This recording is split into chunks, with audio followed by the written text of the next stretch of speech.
Okay. Would you like to announce about the sketchbooks yourself, or would you like me to? I think that's like an after the mixer thing, and I can do that. Like the closing and all, or? Yeah, closing. Okay. I'll also tell people to fill out the little Would you like to announce about the the little sketchbooks questionnaire as yourself, well. or would you like me to? I think that's like an We have a after little the questionnaire. mixer thing. Yeah, it was essentially just like suggest stuff you want in the server. Oh yes, okay, yes, that one. But I'll send that out at the end. We have a survey of like rate your experience. So are you going? You're gonna like do all of that at the end? Do you want me to just like suggest stuff? Like hold off on my talk and then you say that at the beginning? No, we'll just do it at the end.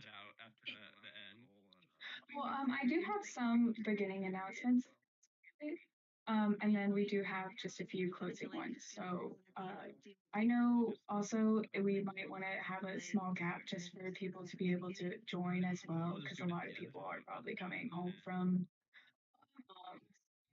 hopefully not driving, but just coming in and maybe just starting around like 7:05, 7:10, if that's good. Yeah, totally. That's usually what I do in Zoom calls. Just like have like a casual little conversation while we wait for people to show up. Yeah, that sounds good. Oh, well, we also are, well, I guess everyone's going to get muted, so that might be, it might just be Oh, true. That's usually what I do. They can hear us have a casual It's a conversation. podcast. Yeah, that's fine. But yeah, as people come in, they are automatically muted, unfortunately, because I didn't want to have to deal with people like having a hot mic. Yeah, I totally get it. Do we want to make an announcement for that then? People come I don't know what channel would be best for that. I'm probably just gonna do at like 7. We're starting soon. Just so you know, you'll come into the chat muted, but don't worry. Sounds good. Yeah, And people come. Yeah, you can mention like if they want to ask questions. We're just gonna do at or we're starting soon. Just so you know, whichever come channel into the chat muted, feels best for that. Don't worry. yeah, and after everything, are you able to server mute everyone at once, or do they also have to like rejoin? After I'll just probably tell them to go to like the rooms or the common room or something, just because it will probably be the same thing that Elyse had to do, where they had to leave and join again.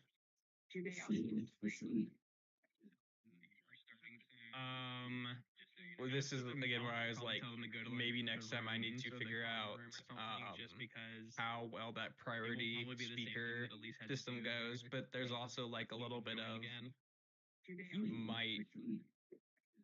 it's like a push to talk thing, and I know if I tell some speakers to do push to talk, they will forget to do the push to talk. Oh, yeah. Speaker system goes, but there's also like a little bit of I mean, usually in the Zoom calls that I'm a part of, we just tell everyone like to be quiet. It like seems to work for the most part. Forget to do the push to talk. But I get like this is just a new last minute thing, so we're not sure how it's gonna go. Yeah. Usually in the Zoom calls that I'm a part we can just make it that everyone comes in and they can talk, and we'll just say, please don't talk during the talk. Would we like to? If you are comfortable with that, yeah. Usually in the Zoom calls that I'm a part we can just make it that everyone. We could definitely do. I did put in the thing to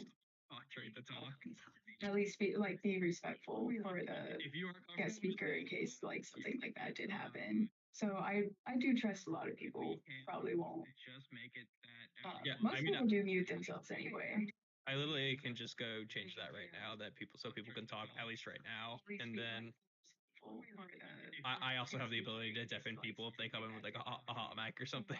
Oh yeah, well if you have that ability, then yeah. Why don't we just have it so everyone can talk, and then it's more.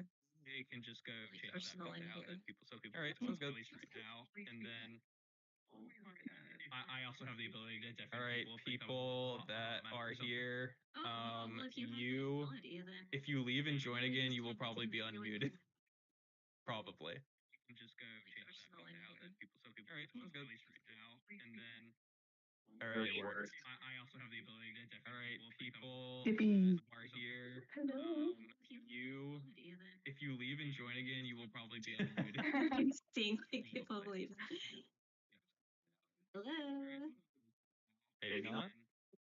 Really works. Hello. Never mind. People Yippee. are here. You, if you leave and join again, you will probably. How's everyone doing today? Seeing like I people leave. got rained on a lot. Hello. Really, where are you? Like what? Yeah, I'm in near Smyrna in Marietta, Oh, right. and it Yeah. was quite rainy today. Got rained on a I've lot. been chilling inside, but I have been very productive today. So Yeah, I'm in lots of different near things I Smyrna got in done. Marietta. All right. That's good. Yeah, I've just been inside all day too, and it looked stormy out there. I didn't Got rained on. really experience the But I rain, have been very productive today. unfortunately. Just staying inside. I had to run out to get my kids, and I got rained on like a tiny bit. But I don't know. I'm kind of nervous for tomorrow and tonight. On the radio, they were talking about like how crazy the storm's gonna be. And I'm new to Atlanta. I don't know how crazy it gets. It doesn't get insanely crazy most of the time. It's like very rarely is it like a big deal. Yeah. It kind of depends on where you are. Where I live, I'm afraid that my power might go out in the middle of this because if it rains too hard where I am, the power just goes out. Oh, it does over here too. Or at least my apartment will. Very rarely is it like a big deal. I'm shocked for Georgia. Normally we don't have like a 2 or 3 day thing where it's like guys back in. Because if it rains too But hard where I am, the power just goes out. also the weather here is so unpredictable. So Yeah, I'm having to worry about it too. I'm worried about the Wi-Fi cutting out and the power just going out for hours on end. Yeah, that's because and it's like I have like my day off this week is tomorrow, and I'm like, if the power goes out on my day off, I'm gonna get nothing done, and I'm gonna just be sitting here. Yeah, exactly. I remember last year that my power did go out a lot during lightning storms. I don't know if it went out like because of the rain, but usually it would be like a big like lightning, and then everything would just go dark, and that really sucked to try to work during that. It would always happen when we had deadlines too. It was like so weird. Oh, it's just what's the Milo or what's the law? Milo Murphy's Law? Yeah, Milo Murphy law, the one where everything that can go wrong will go wrong. Oh. Yeah. We used to call it the deadline curse. Yeah. The big thing with Georgia is that there's just so many trees everywhere that like when it rains really heavily, like the trees will just start to like sag onto the power lines, and that is Oh no. literally how a lot of the power lines go down. It's just because trees will just land on them from being rained on too hard. Oh man. My brother-in-law is like a one of the technicians that help put them all back up. And he's always out during. He's probably going to be sent off for a storm like this. Yeah, there's no way that he's not gonna have a busy next 3 days. Yeah.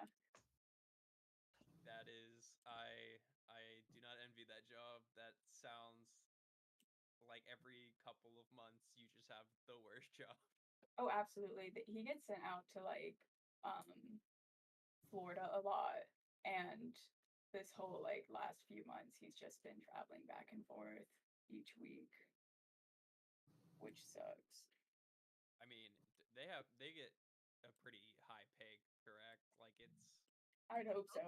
it's not for nothing. I'm like trying to remember like that kind of like electrician gets paid like an insane amount. Yeah. It's I mean, you're up there probably doing a lot too, so it's high pay in some sorts.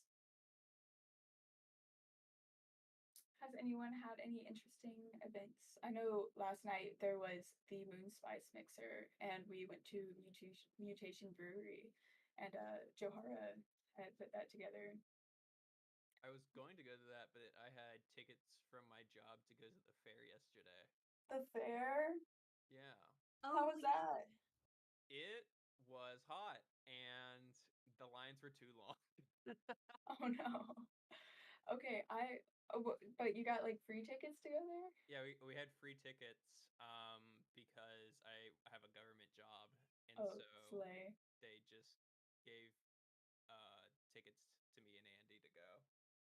I love that for you. But also the line, like the ticket prices there to ride anything are so ridiculous. At least at our county fair. Yeah, it was. If I probably would not have gone if I didn't get to do everything for free. Yeah. It Oh, you got to was. do everything too? I got to do everything for Oh, free. stop. That actually makes it worth it. But the lines suck. I Yeah, know.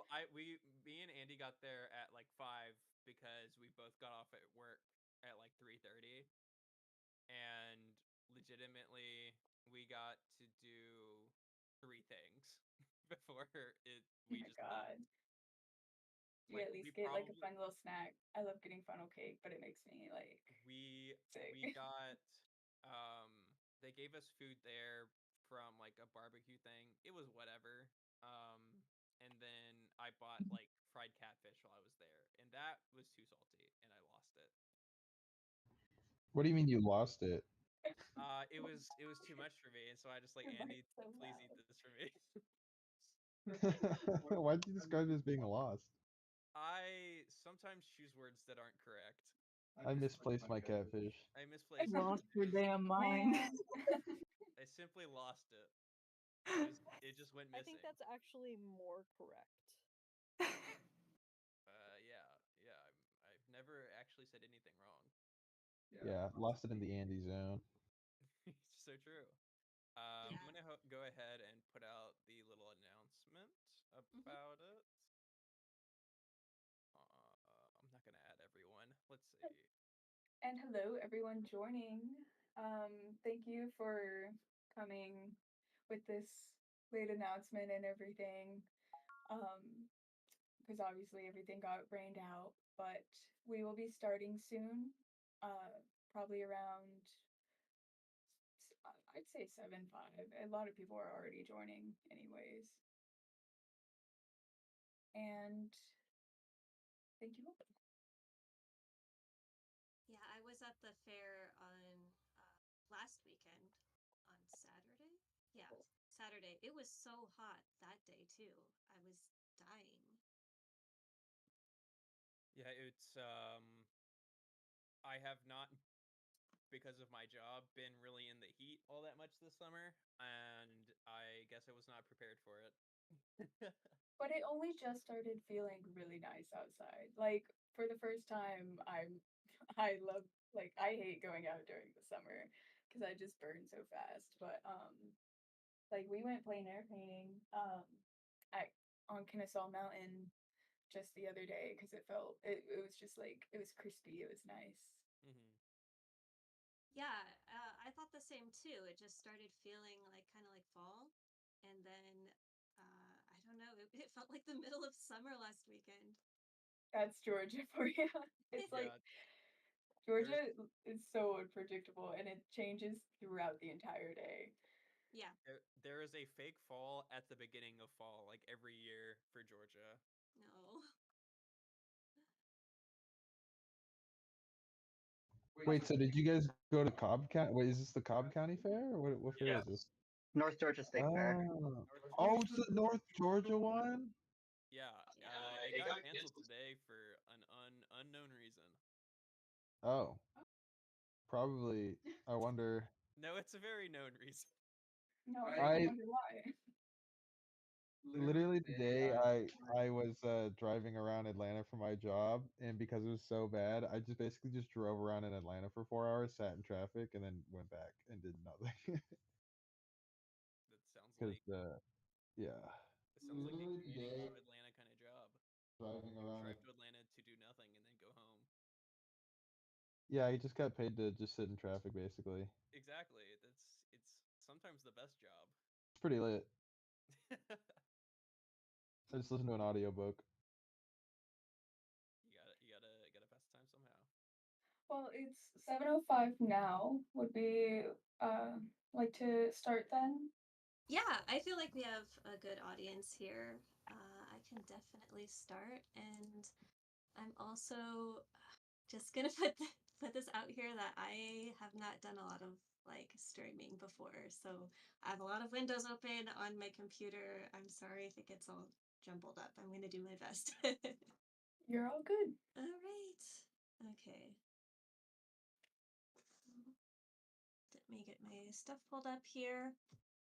And also, thank you so much for everyone who showed up on the Instagram and also on the ASIFA-South Discord page. Like, I know this was so last minute, like last minute change of plans. So I really appreciate you coming on, and I hope this is like a great event. I'm also going to like open it up for questions at the end of the presentation. So if you have something in mind, just try to like write it down, and hopefully I can answer that for you at the end of the presentation. Yeah, if we will, if you don't want to also say it out loud, because at the end we will give everyone an opportunity to, or if not, you can also write it in the online event chat, and I can read it out for you as well. Yeah, if you could just keep an eye on that for me, because like I said, I have so many windows open. Then yeah, I can answer any and all questions you might have. And also, yeah, I have this like going on Instagram as well for people who didn't join the ASIFA-South Discord. So if you have questions there, I'll try to keep an eye on the chat and answer it. So, all right. So let's start. My name is Elyse Filigheri. I'm originally from Los Angeles, and I studied character animation at CalArts. I've been freelancing animation, mostly like 2D stuff, doing illustration and design for about 8 years now. I've worked on a wide variety of projects, everything from like music videos to short films to advertisements. I even did some like AR filters, pretty much like whatever anyone wanted to hire me for. I just jumped on it because I love just variation. And as a freelancer, I think it's really cool that I can just hop from project to project and also like from studio to studio working on things. It's really exciting, and I never get bored. I also worked at Floyd County Productions last year on the very last season of Archer. Uh, I am currently working at a place called Monday Meeting. That is a podcast for motion designers that runs every Monday. It's also like a Zoom meeting, a lot like what's happening here today. And I will talk about that more later in my presentation. So, my talk today is going to be all about communication and connection with other people. In my opinion, it's the most valuable resource in the field of animation. And let me tell you, as a freelancer, freelancing is all about connection. Every single job I've ever got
now, and I believe that during this time, connecting and networking is like the most important thing that you can be doing during this time, and it's a priority that I have made for myself.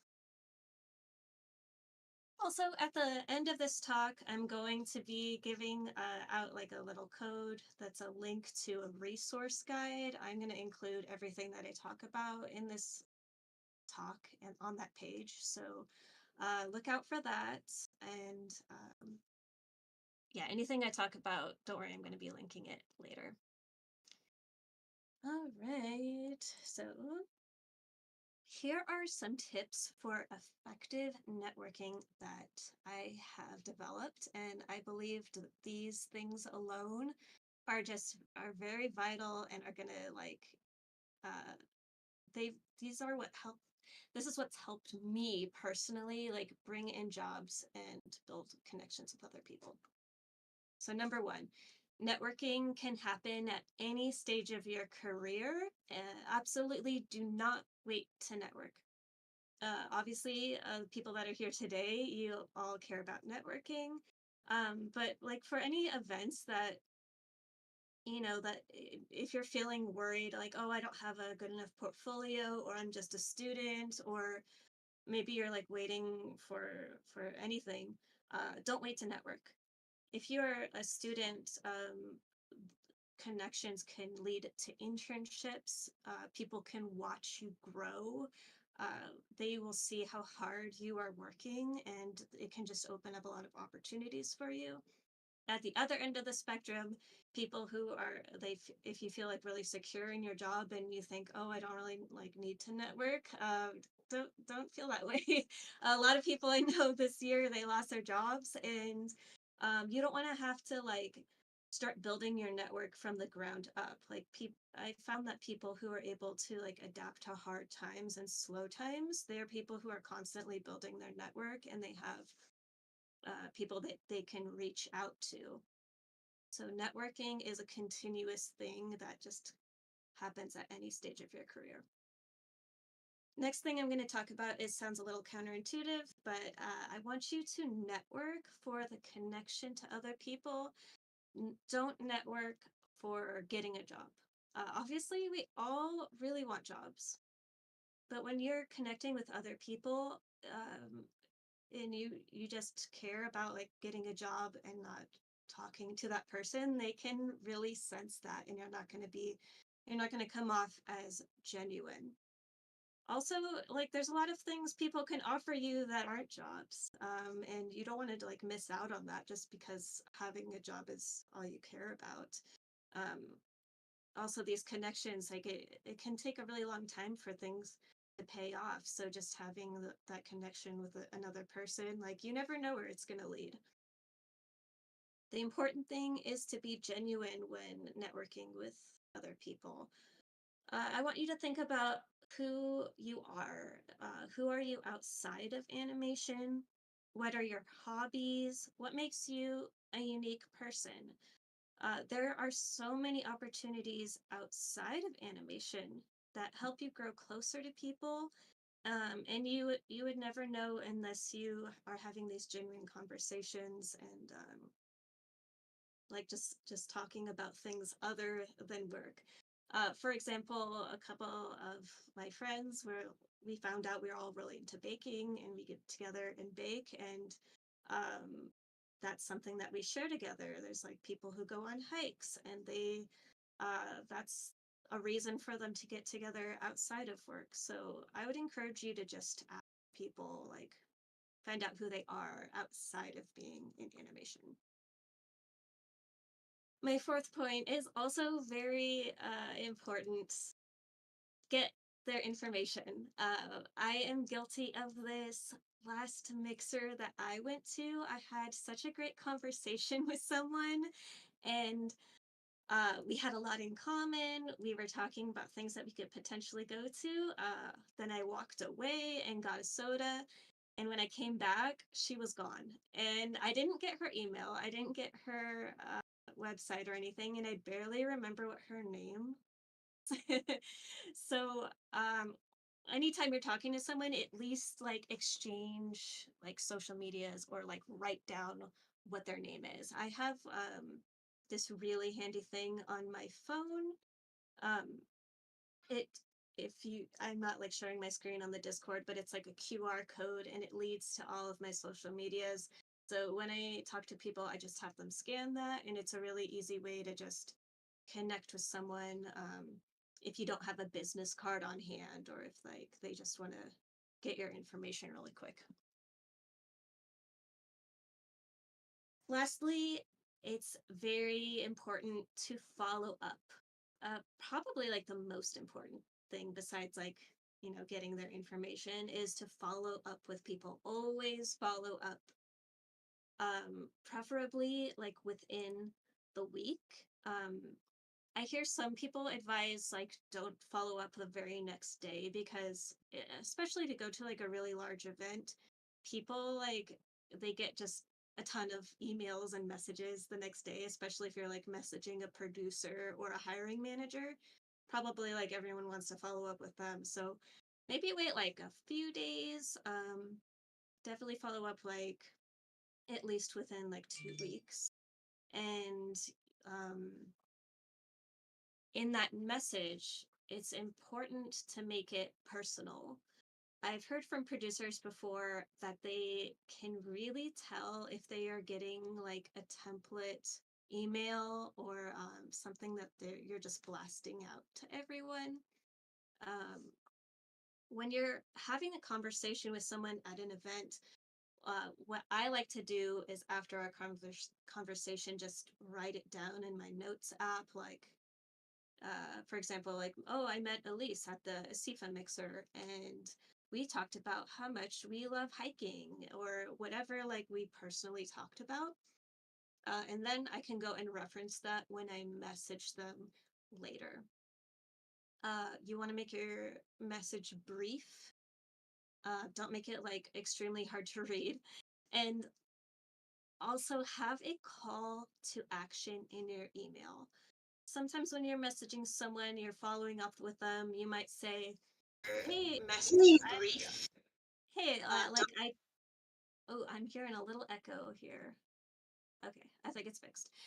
So, like I said, when you're messaging someone and you might say like, hey, it was great talking to you, nice to meet you. That like doesn't really prompt me to respond. And if I do respond, I might just say, yeah, it was nice to meet you too. And then the conversation just ends there.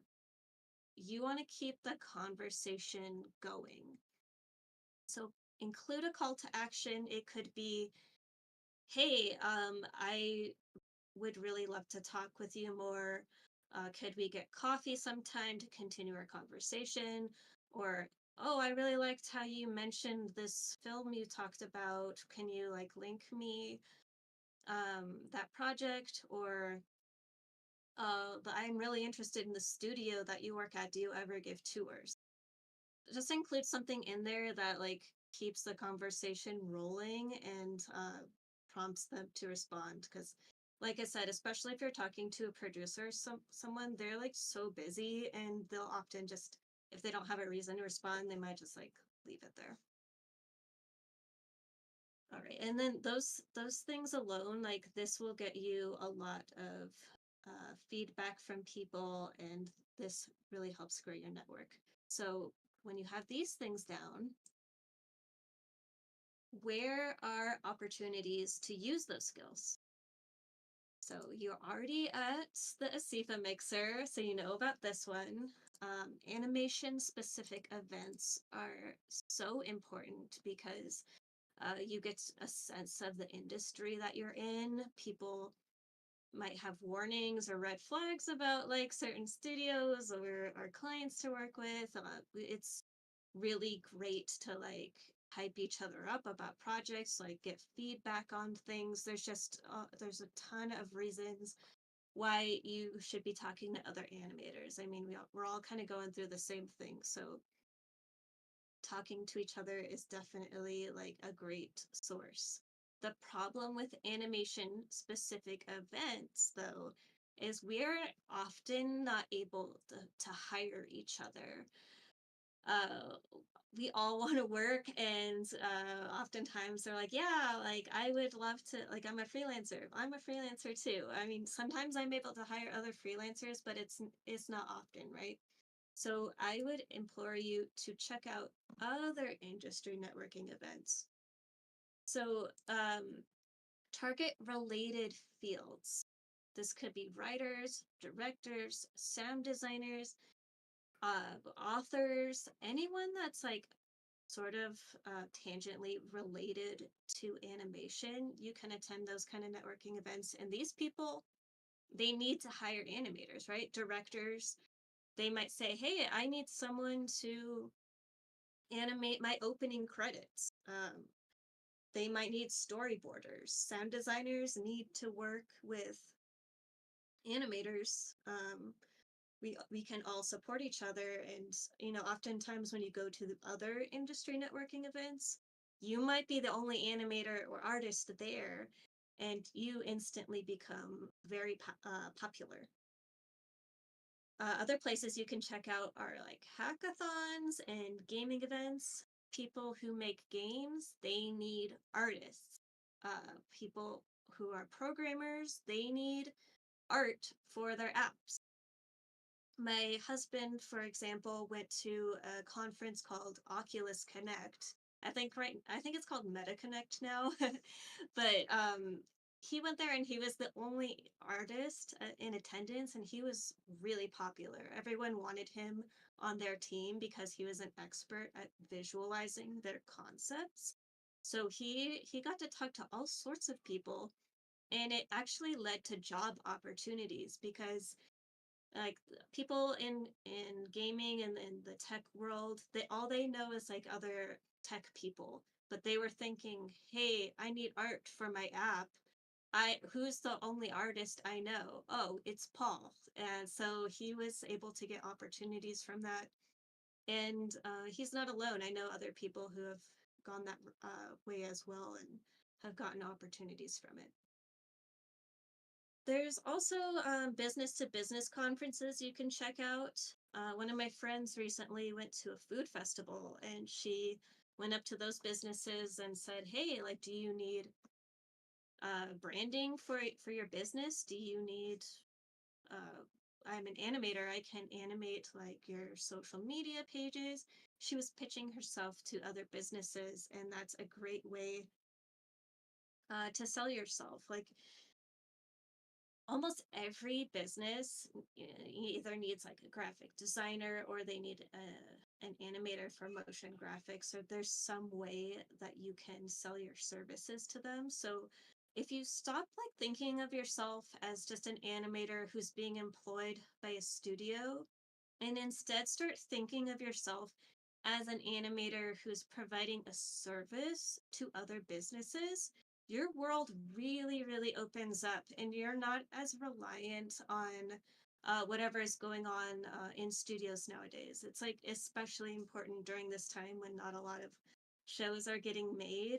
There's other avenues you can look at to be hired as a freelancer. The other realm of networking that exists is online. And, we're all online here today, so that definitely demonstrates what I'm about to talk about. When I say online networking opportunities, a lot of you probably think, oh, social media, right? In my opinion, this is the worst one. When you go and post your work online, one, it's lacking that like face-to-face personal connection with people. Two, you're like one person amongst millions of voices. And three, you are fighting the algorithm. A lot of the time when your post doesn't do well, it's not getting a lot of attention or likes, it's not because you suck, it's because the algorithm isn't showing it to anyone. And like social media is just its own game altogether. It's really hard to know like how to be good at it, at least in my opinion. It's really its own skill. So, and people that I talk to, they're not getting a whole lot of like good work strictly from social media. It's important to have some presence though. When you go to a networking event, you'll probably connect with people through your social media page. So definitely have some presence, but don't rely on it as a way of like reaching out to people. Instead, I find that a lot of the better uh, platforms for like getting freelance jobs and networking comes from places like Discord and Slack communities that are just more niche and have a smaller audience. So if you can niche down as much as possible with these social platforms, like I think that is just the best. Some platforms that I'm a part of are Mothers of MoGraph. That's for women and non binary parents who are working in the world of motion graphics. I'm a part of a Slack that's for Atlanta animators. And I'm also a part of a Slack that's called Panimation for women, non binary, and queer people in animation. And I see people post on here all the time about like jobs that they see are available, or sometimes it's like other freelancers who can't take on a job. They'll post it here and they'll say like, I'll pass on your information, or um, I'll hire you for this work that I can't do. And I think like oftentimes they are posting there because if they were to post to a wider audience, like, I mean, we've all seen it on LinkedIn, right? Like people, when they post that they have a job available, you get hundreds of replies, and that's kind of hard to sift through hundreds and hundreds of people. So definitely check out smaller communities where it's more tight knit. You have more things in common with these people, and you can have like an easier conversation. Also, if that community doesn't exist, like if you feel like there is a void that needs to be filled, definitely just create it yourself. You might move away from Atlanta and to a place that like doesn't have a big animation community. I mean, go ahead and make your own meetup. Like, go ahead and make your own online group. It could even just be like you and your friends. I've seen people form like really tight knit accountability groups, and that like form your own little community if you feel like you're missing one.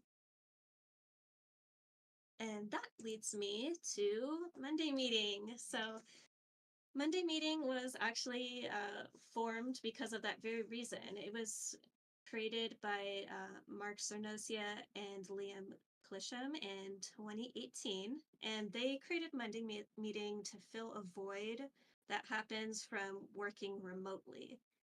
So when you're working remotely, you're often like missing out on that connection with other people, building relationships, and talking about the nuances of business that like full-time employees usually get like through weekly meetings, and you are just like missing if you work from home alone. So they started it in 2018, and in 2024, they passed on the project to Jen Van Horn, which formed her own team of people, including me, and we help run this podcast now.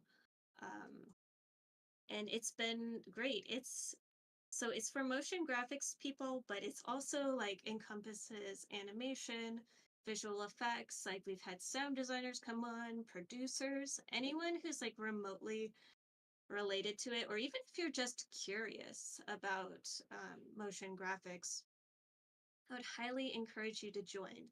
It happens every Monday at 11 a.m. Eastern Time. And our episodes are posted the next day on Spotify, um, or like wherever you would get any of your podcasts from. You can also go back and listen to past episodes. We've had like a lot of great ones recently where I interviewed like different couples in animation with like small studios. We talked about communication styles recently. we had a whole episode about crazy client stories where we read people's stories on the Zoom call and just like talked about how like oh my god, there were just so many crazy ones. So definitely like go back and check them out. And I would definitely encourage anyone here, if you're interested in that at all, come join us. We took a break in September because it was just a crazy month, but we're going to be back October 7th. And we are going to be having a lot of episodes on Hispanic Heritage Month. We have some great guests lined up, and some just like open conversations. Sometimes we just have a call and we just invite anyone to like whatever they want to talk about. We'll talk about it. You can view our link to our Zoom call on mondaymeeting.org. Right now we are going under like a little website reconstruction, so I'm going to have an alternate link at the end, but I will be posting it on ASIFA-South's Discord just to remind everyone if that's a thing you are interested in attending. Okay, last thing I'm going to talk about. This has been extremely helpful for me and has really changed the entire way I network. So I'm going to exit out of here, this page, and show you my example. Hopefully you can see this. So this is what's called a client relationship manager. I'm going to link to this one. It's in my resources page, but there's a ton of other ones out there. It could even just be like a Google sheet you could create, like no matter what it is. This is how it works. So you have all your contacts in here, and I'm going to fill mine out. So say you met me, I'd write Elyse Filigheri as my name. You enter like their email address, website. You can add as much information as you want.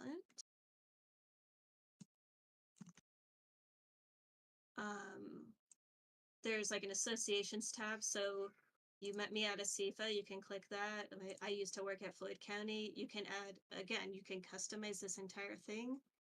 And then there's a last update, so you can comment like, met at ASIFA, and we talked about horror movies, whatever it is. The important thing is that you say when you last connected, so it would be September 25th. And right now it has a status that says thumbs up, which means we are recently caught up. The thing that happens is if our last connection was too old, which I think right now I have it set to like a month, it reminds me, hey, it's time to reach out to this person again. So you would fill this up with all your professional contacts, everyone you want to stay in contact with, and this is just a very helpful reminder to reach out to them again. I cannot stress enough how important it is to continuously reach out to people. Even if you might think, oh, I had a really great relationship with someone, and this client I did such a good job with them, they'll reach out to me if they have work again. Like, don't rely on them to reach out to you. You want to be reaching out to them and reminding them that you exist. I had a client recently that I reached out to. It had been a while, and I said, "Hey, Joss, Don't rely on them to just reach out catching to up with you. you. You Like, want to curious be about what you've been up to." I wrote him a little blurb about what I'd been up to, as you and then want. I swear the very next day, or no, the very same day, he called me on the phone and he said, "Oh, I'm so glad you messaged me. I have a project that I'm working on right now and I need someone to help me." And I ended up getting my day rate for that day. And it never would have happened unless I emailed him and reached out to him. Another one of my friends just followed up with someone like a couple weeks later, and they ended up like offering him an interview. So, yeah, like I said, you'd think that people would keep you in mind, but don't rely on them to think about you. You want to be reaching out to them. Again, payoff with all of the people that you meet now, it can take time. Like some people I've met years ago, I end up working for them years later. It's not always going to pay off right away. Just keep in touch with people. Make sure that they see that you're busy. Make sure that you are following up. So my call to action for everyone today, meet someone new here. This would be better if it was in person, but since you're all on the Discord, maybe like you can hop into one of the little like voice channels, or maybe like even just post your information in the chat room and exchange information and follow up with them. Follow up with them within the week, within the next week.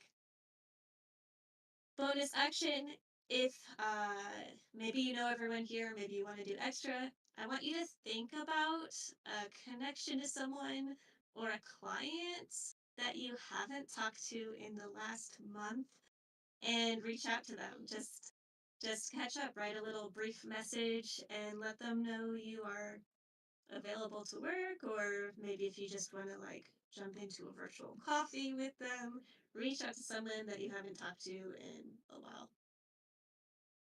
And that is my presentation. I really wanted to talk more about freelance, but it is such a broad topic. And I feel like it's better if you just ask me questions about it. I really couldn't fit it all into a presentation that was also about networking. Also, if you have any questions about networking, I'd gladly answer that. If you have any questions about like the past work that I've done, working on Archer, really anything, I'm here to answer your questions. And I also have this little, I'll post it in the chat, but here's the link to my ASIFA links.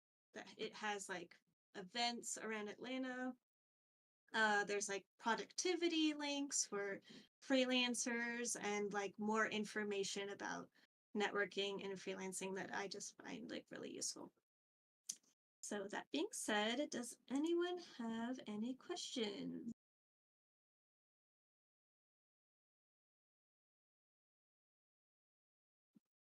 Hey, I have a question. Sure. So I actually think I met you a while ago. Were you at one of Jahar's mixers at Yes. some point? I Yeah. think I met you. Yeah. So okay, well, this is a good question. So as someone who also comes from like a disciplinary background where you kind of do 2D animation, you have your foot in motion design, things like that. How do you balance and set rates? That's something I kind of struggle with because I have a decent basis for 2D animation because I worked in a studio, so I feel like I have a good backing. But for when it when it comes to things like motion design, I don't quite have the footing, so I feel like my rate is generally lower because I feel like I don't have that like that backing behind me, I guess, because I haven't had like a big motion design job or like studio job or anything. So I was just curious how you approach that problem. That's a great question. Yeah, rates are always so mysterious, right? What I do is I have a day rate, and my rate only changes depending on like the client I'm working with. So if it's like a smaller time place and maybe a client that I just really want to do them a favor, like it could be like a friend or family, I'll give them my lower end rate, which is maybe like it's not like too different. But then like for everyone else, I just have my standard day rate. And I I get what you're saying about you feel like you don't have a lot of experience, so you feel like bad, like, or that you can't like get away with charging a higher rate. And I would what I'd say about that is, if you give them a day rate that's too low, you're not going to be like taken as seriously. Like, I think like you probably have like, yeah, like anyone here, like you need to be like charging a day rate that is just like on par with any like junior, at least junior animator or motion graphics person. There's if you are curious about like what those rates could be, you can check out a book called like Freelance Manifesto. And again, this is like a book that's pretty old, so you could probably be charging more than what they say in there. But like, don't worry about like that you don't have like experience in that. Like, we um we should all just be charging like a professional, like don't like discount yourself is what I'm saying. um you also might like be able to open it up to like negotiate on a per project basis. And this is what I've been doing recently, actually. If someone is looking at my day rate and they're just like, oh my god, like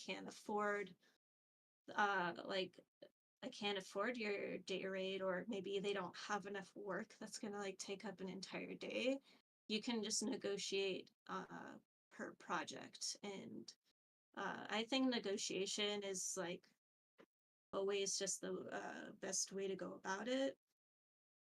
If it's like, just I really want to emphasize, don't think you deserve less for the work you're providing.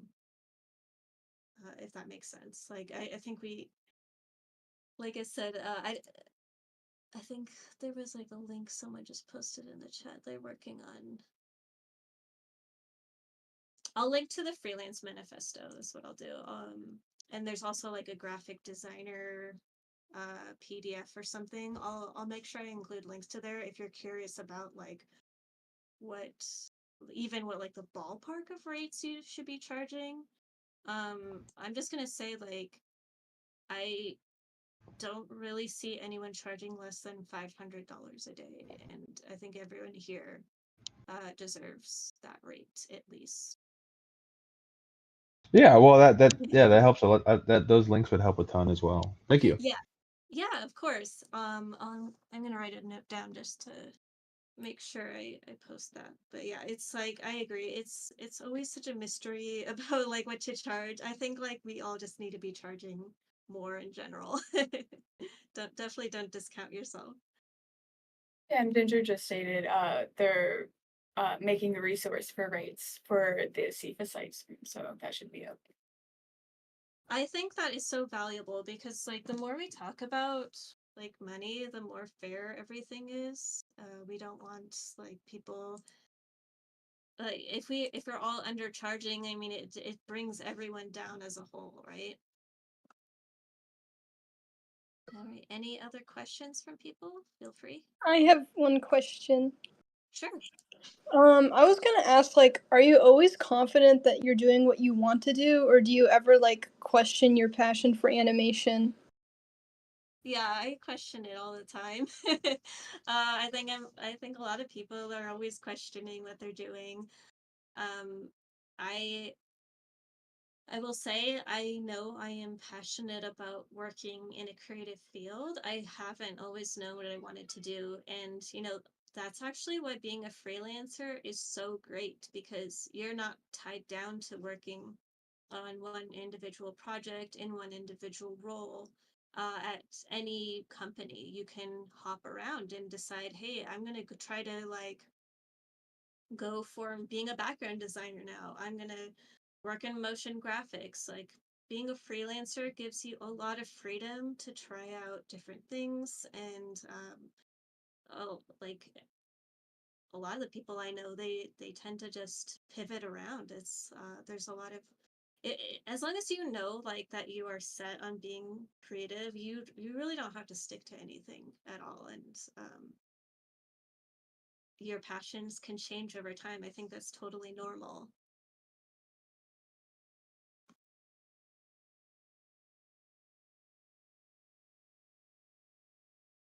Does that answer your question, or does anyone? Sorry. Yes, it does. Thank you. It gives me a lot to think about. Yeah, and like I think that right now too, like as a lot of people have like trying to pivot to something new or just questioning their reasons like behind getting into animation, but like I I'll say again, I think like we have a lot of freedom in this field to pivot to like whatever we want to. There's always time to do different things, and we're all creative at heart, right? I think like most people know that they love being creative, and as long as you're sure about that, there's just so many opportunities out there. Yeah, thank you. Of course. I had a question as well. Pardon me, I just came in like 5 minutes ago. Oh no. But you mentioned that $500 a day is an ideal day rate, and I'm just curious what your thoughts are on daily switching to a day rate from an hourly rate, since I'm currently getting paid hourly. I do find that it would be a lot more for me if I was being charged, if I was, charging by the day, but I know sometimes clients have a limited budget. How do you have any other thoughts like on the pros and cons between hourly and daily? 'Cause I really didn't have a lot of this context when I initially made the contract. I see. Yeah. So sometimes like people want to work with me and they say, well, we don't have like a day's worth of work for you. It's just like gonna be a few hours here, a few hours there. And in that case, I will agree to work hourly and just keep track of my hours. If that is like, if I'm in a position that I feel like I want to do that. Of course, like I want to stress as a freelancer, you have the power in saying, like, no, I don't want to do that. Like, you can make the contract however you want. But if you feel like that's okay, that they are like not giving you a full day's worth of work and you just want to take account of your hours, then I do agree to work that way sometimes. I basically just like divide up whatever is like 500 divided by 8 or whatever my day rate is for that person. Sometimes it's higher depending on if they're like a huge company, like if you're working for like a really big studio or like Coca-Cola or something, like you should definitely charge based off of like how much money that they can pay you. And I'll just divide that number by 8 and be like, yeah, I'll work for I think it's like 62.50 an hour, and just keep track of it that way. But yeah, like I said, it's you have to weigh whether or not that is like a way that you want to work. For example, I recently worked a project where it was supposed to be only a couple of days and it actually got stretched out to be like a whole month long, just working an hour or two here and there at a time. And that was a little frustrating for me because I never knew like what my schedule was going to be. But as a freelancer, you hold all the power, like I said, and you can I think it's just important to negotiate and come up with something that's fair to you and fair to the client. And if you feel like it's not fair to you, um, as a freelancer, you have the power to say no, thank you. Thank you. That's really helpful. And another related question would just be, I for hmm,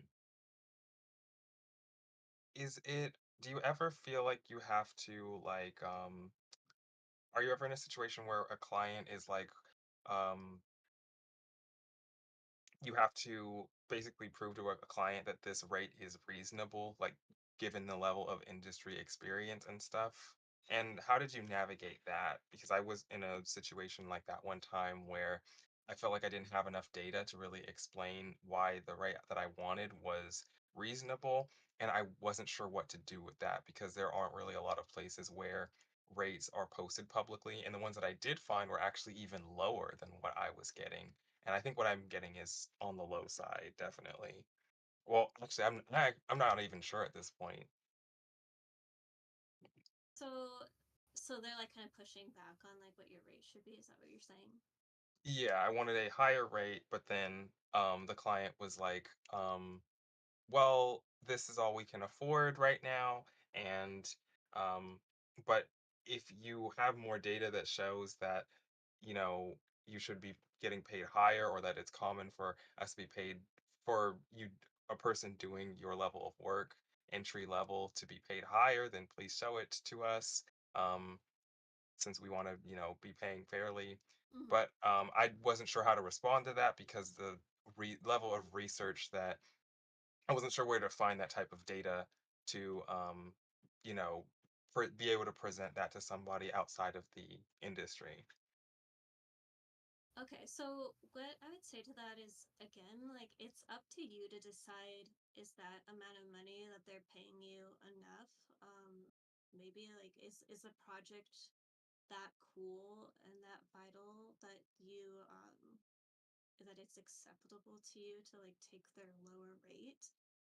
Um, Someone that's like pushing back on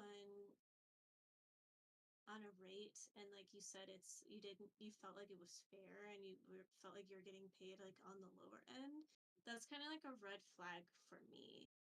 um it's I a lot of I haven't had a lot of experience with people like pushing back on my rate, except to like maybe negotiate because they are just a really small company and they can't afford it. And then I try, instead of like pushing back on the rate, I tell them like maybe I can make the project more simpler. Maybe I can, I'll start to like push back in that way. So I'm like still getting my rate, but I'm able to like do it faster or like not spend as many hours. Um, Hmm. I don't think you're gonna like run into that a whole lot with like reputable clients, in my opinion. If it's true, like what you said, that it's like they shouldn't be asking you to prove that that is a good rate. If they have worked with freelancers before, they should know what an acceptable rate is. Um, Okay. yeah. But like I said, it's all up to you. Like you hold all of the power in this situation, whether or not you want to like work for someone for that little. I don't know how much it is, but like if it you have to think about like, is it worth your time, essentially? And a lot of freelancers fall into this trap where we just keep like picking these projects where we're not getting paid enough, and we think like we're just taking them to survive. Like I think we've all been in like situations like that where we're just trying to like get whatever we can get. But I think it is more valuable to spend your time like seeking out higher quality clients than sticking with like people who aren't going to pay you what you're worth. And maybe even like if they're not paying a lot, like the project is probably not like a great project to begin with. So I think like maybe your time should be it would be better spent elsewhere if they're like throwing up these red flags. But again, it's all up to you as a freelancer. You hold all the cards in this situation. Thank you so much. That's really helpful and gives me a lot to think about. Great. I'm so And glad.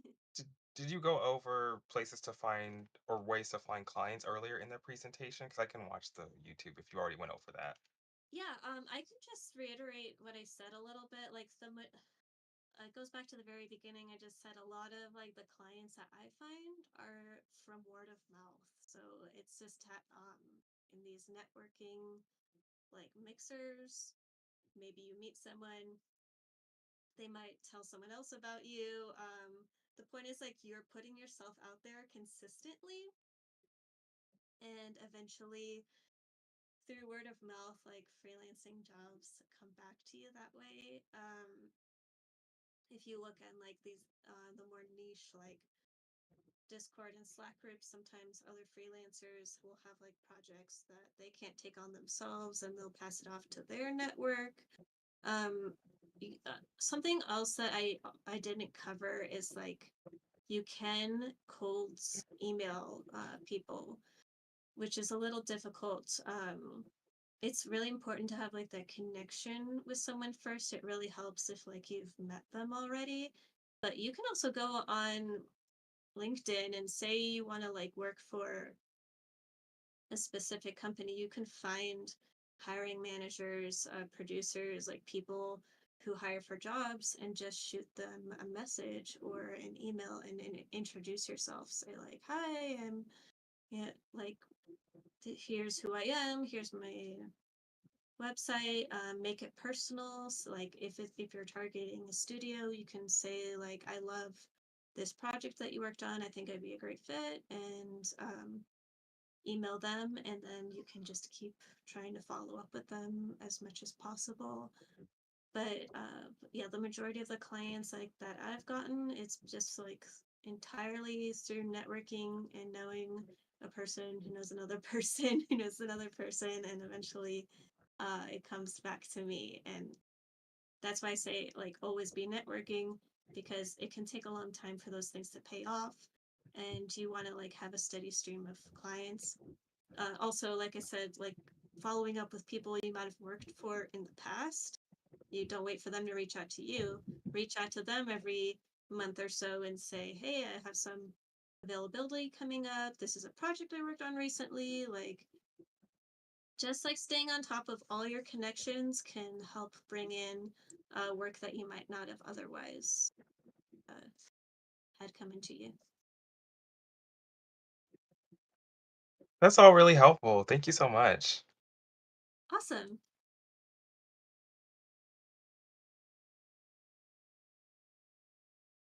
I have another question if no one else has one. I know I've already asked one, so if anyone else has one, I'll let them go first. Go ahead. So we were talking about pivoting into someone else was mentioning pivoting into kind of another discipline, and I was just wondering if you could kind of expand on specifically motion design. I know we've talked about it before, like good resources that are whether open ended or just or like some sort of courses online that um, that you suggest for like motion design. So if you're interested in motion design and you want to take like any sort of courses, there's a lot of like great free ones available on YouTube. There's like a lot of, yeah, you can learn anything from YouTube, right? But there's also School of Motion. That's a really great place. They have amazing courses.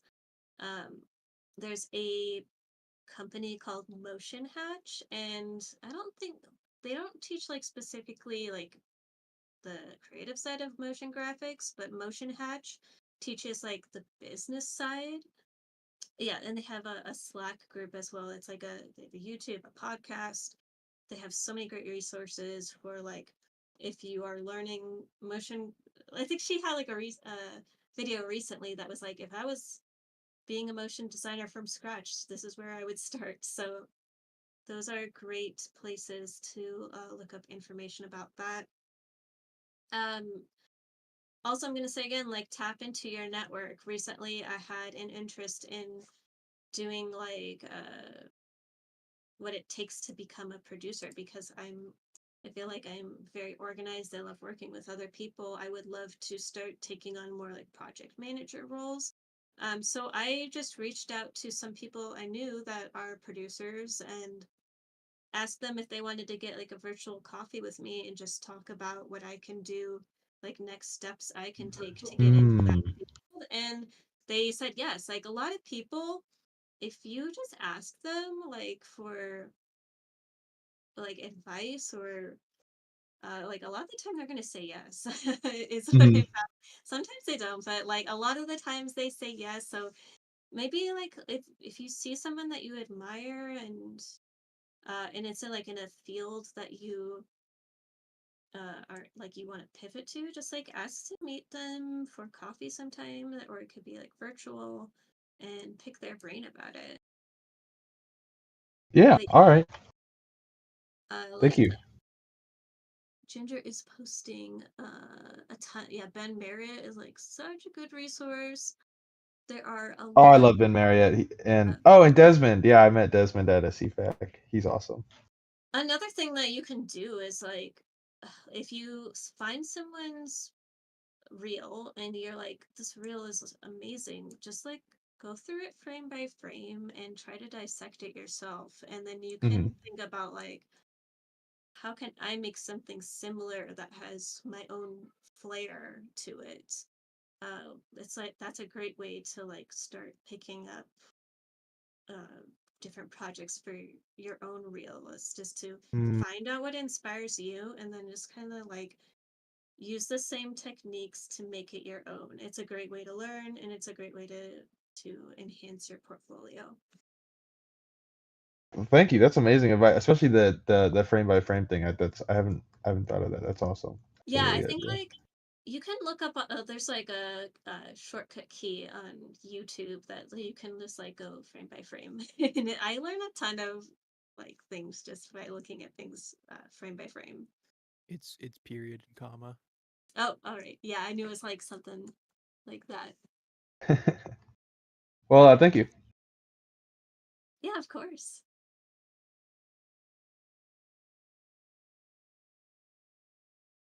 Anyone else?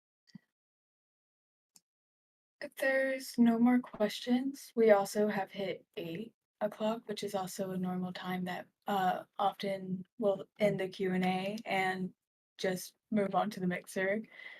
But obviously we're all online right now. But if there's no more questions, I have a few announcements that I'd like to say. Go ahead. Okay, cool. I just wanted to make sure, like, no one else had anything else. I want to remind everyone that we have the International Animation Day celebration next Mixer, which will be the last Wednesday of October, and it will be in the 1019 Social Science Building Room, and it will be a costume party, which I'm excited for. I'm excited to see everyone in their costumes. Um, uh, so come in, and the best costume will actually win a little prize. So there's a little competition. Uh, Obviously, we had a figure drawing session that would have happened on Piedmont Park. That has been canceled, obviously, but because of the storm.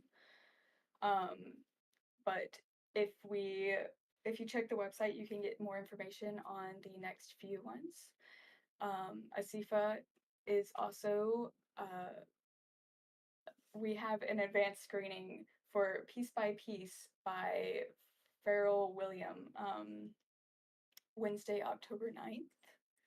And you can find more information on the website for that as well as for the Animation Showcase, which is an event that we also have some access to. So there's more information you can find on ASIFA's website. And other than that, I believe that should be all. We'll have our next mixer and everything, and we do have our other channel that I know everyone can stay afterwards and talk together if they'd like. If y'all want to play any games as well, we'd appreciate if you moved over to another room. But other than that, does anyone have anything else? Oh, it's the last mixer of the year too. Next month is the last mixer. So make sure that you're there because we won't have one November or December. Great. I also have just a few things about the Discord. I've been fixing it up a little bit over the past month or two. There's some new channels. There is the sketchbooks channel, which is just a little forum you can add. You can just put drawings or anything in there, and it's essentially everyone gets to make their own sketchbooks. I will also be sending out a little form for everyone that I would appreciate if you fill it out, but it's essentially just suggestions for what kind of online events you would like to have through the Discord, like movie nights, Magma Studio drawing sessions, anything like that. Yeah, absolutely. I'm excited to see if there's like some fun little events in the Discord. I love seeing the community here.